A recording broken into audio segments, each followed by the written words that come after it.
Oh, let's look at the rest of the Q&A, guys. There's a lot more stuff here. You see all this? Oh my gosh. That's terrible. All right, let's read through all the Q&A together. Regarding super bosses, let me turn the music a little bit. I'm scared about the Disney thing though. That's kind of like fearful. I hope Disney doesn't.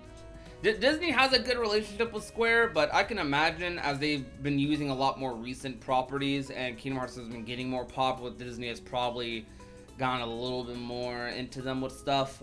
I just hope that story and world quality doesn't mess with anything. Anyways, regarding super bosses, Hazama, Sephiroth was terrible. I could barely even hear the one-winged angel playing in the background. Sora floated around in the air. Huh? Isn't it hilarious though? Oh, this is part of the Q&A. Isn't it hilarious though to be so thoroughly being out of nowhere? I can't defeat them myself, but it's fun to see someone else losing like that. Where is chaotic? Regarding the lack of live stream. Okay, I'm interested in this. When you're live streaming something, there's a lot of work that goes into making it available for the overseas audience. Subtitling it and having an ad here to a script. Then I might inadvertently leak some undisclosed information, in which case I'd say, boy, am I glad we didn't live stream this. So, says the one always getting angry about it. That's what Zama said. I honestly understand that, but it still just sucks, you know? Like that really just sucks. That we, like, I'm grateful. I'm not that mad about the 20th anniversary event at all. Because, like, not anymore. Because they released a trailer immediately. That's what, as long as they do that, cool, do your thing. Just make sure you release the stuff when it drops. Because before in the past, they would have events like this and they just wouldn't release stuff for, like, ever. So, that sucks.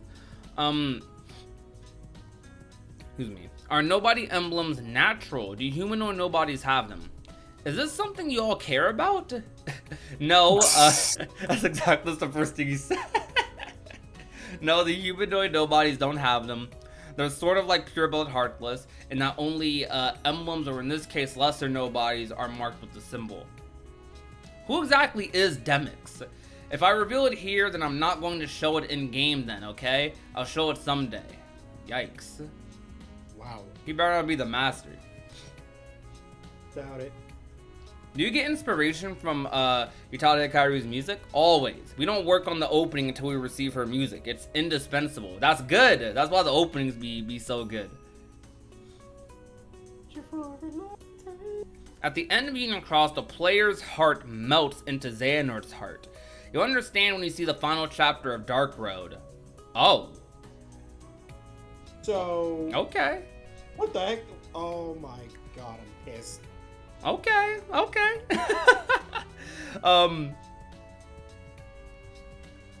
Where did Riku get the Keyblade? He gave Kairi Kingdom Hearts 2. That's the biggest question ever. He said we'll follow up on that somewhere in the future. Oh nah, bruh.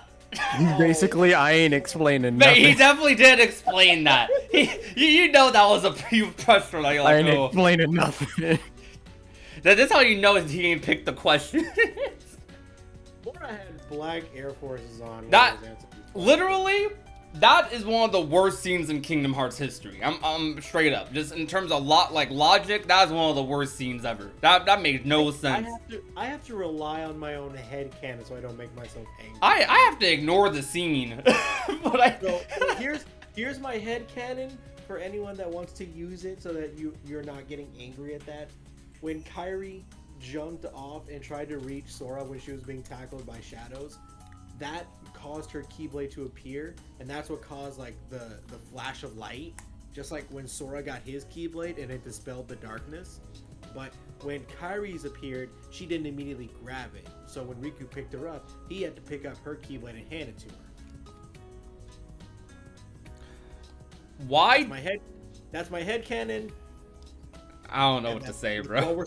That's what we're sticking with. That is what we are sticking with. Why did the story diverge based on who won or lost the battle with Yozora? It's a difficult battle, so we thought it'd be nice to have something to see even if you lost. That's all there is to it. Exactly.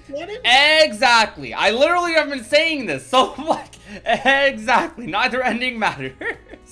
It don't matter. Does he know how many theories of mine talked about the bad ending being canon? I've literally, that's everyone's headcanons. Like, I feel like when like the people who went to the files confirmed that one said true ending and the other said like bad ending, that I'm like, okay, neither ending probably matters at all. And the fact that both endings pretty much end with Yozora waking up shows me they don't matter. Like, it's just a secret boss. They don't matter. When do secret bosses matter? They don't matter. Let's see. Did FMA realize the player's true intentions in Union Cross's ending? It's a pretty sad. Oh, I just realized. You said when do secret bosses ever matter? Terra. I think Terra's like the only one. Kinda. No, Xemnas was actually a part of the lore because. No. What I mean is like when you like when do the interactions themselves like matter that much? Like they don't matter that much. They're just teases. Yeah. Well, and that's the thing, like, with Xemnas, they actually made sure to include that in Kingdom Hearts 2's story. Because when he says, I've been to see him, he's referring to his fight with him in Kingdom Hearts 1. Because he went in Kingdom Hearts 1 to test Sora because Roxas was just born. So he's like, okay, let me test this Keyblade Warrior and see how he is without half of his power. And I think it was also to maybe get memories to make Shion. I'm pretty sure that was also what he was doing. Roxas also like has dream flashback of that fight as well, so that's another thing. Did FMA realize the player's true intentions in the Union Cross ending? It's a pretty sad goodbye, but there's still a lot to be said about FMA, so be sure to check out Missing Link. Past stories will be resolved in that game. Of course. When did Nominee and Ansem meet? When there was no one else left in Castle Oblivion, Organization 13 had been eliminated and Sora and Riku were gone, so they were like, well, now what do we do? They were basically just like, oh, okay. Well, you want to come with me? Sure. It wasn't that amicable, was it? It wasn't, but I didn't show it because I thought people would be able to figure out what happened on their own. Okay. Why did Riku's hair get shorter in Dream Drop Distance? Everyone's kept saying that his hair is too long in KH2. Thank you! And I should cut it off, so I did. Yes! Good! I didn't say that. Good! Who's everyone? Good! We're fighting everyone. Good! I didn't even say anything, but good! Long hair Riku, whack. I don't want to see that. What is the... Oh, this is an interesting question. Remember this directly from Union Cross ending. What is the world of whatever that says? The Master of Masters was talking about. That's the symbol you see in Kingdom Hearts Key in the finale, and that cutscene with the Master and Darkness. The name hasn't been mentioned yet since we were merely foreshadowing, but it's in the script, so you can expect to learn more in the future. However, if you have a good sense, you might be able to figure it out. I feel like it's probably Quadratum. So, okay. I got a couple more questions. Why was there noise in the sky after Ephemer and Scold left the data world on Union Cross? There's no deeper meaning to this, it's just an effect. People tend to misunderstand this kind of thing. Hazama says in the background. How did Aiza receive the scar on his forehead? Ooh, why is it a Rakusen sigil? Good question.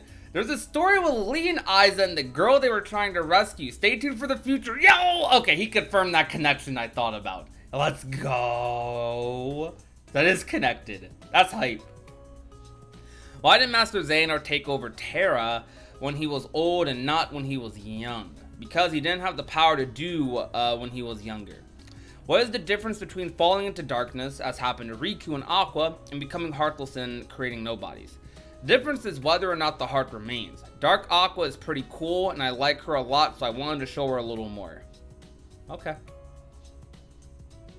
He just said Dark Aqua is cool. I mean, the fans like Dark Aqua, so I guess he's right. Regarding Xehanort and Dark Road. The mystery surrounding Xehanort will be revealed in the final chapter of Dark Road. You'll also find out why Xehanort's hair became the way it did. Mean like no hair? No, I'm pretty sure he's referring to because if you look at younger Xehanort, Oh yeah, his hair is a little different from young Xehanort. yeah, true. I didn't even question that much, but okay. I just figured like because it is like a 4-year difference, right? People's hair changes. Whatever. I guess. Well, will we even learn why Maleficent thought the Book of Prophecies was in the black box? I thought we explained it in Union Cross, but I guess it wasn't clear to everyone. I think I'll have Maleficent talk about it sooner or later. In KH3, Xemnas breaks Lee's Keyblade and says, your Keyblade is no more. Yet Lee continues to use it regardless. The nuance is that even if Lee summons his Keyblade again and insists on fighting Xemnas with it, he'll just continue to break it. It's impossible for Xemnas to get rid of it for good. Yeah, I figured that much. It's a Keyblade. You can't get rid of that Keyblades for just good. can't be broken like that easily. Yeah. Regarding Roxas and Shion's return, I actually had last-minute doubts about their return in KH3. In fact, I originally wasn't going to revive them at all, but fans' voices were so strong that I felt I had no choice but to bring them back. Good. There are parts of the story that I won't bend, but when I am having trouble, I will consider what everyone is saying. I respect that. But I think that was a good decision, so good on you, fans. Yes. Good on you. Dog. I would have been so upset if everyone but Roxas and Shion had a happy ending. Honestly, out of the whole Days trio, Axel would be the one I would get rid of, if I'm being real with you. I would have tried to track down tomorrow and be like, look, put your hands up, because you being mad and disrespectful right now. Put your hands up. Now she's a daydreamer. She's always thinking about him. No more room in this picture for you to fit in. Now she's crazy.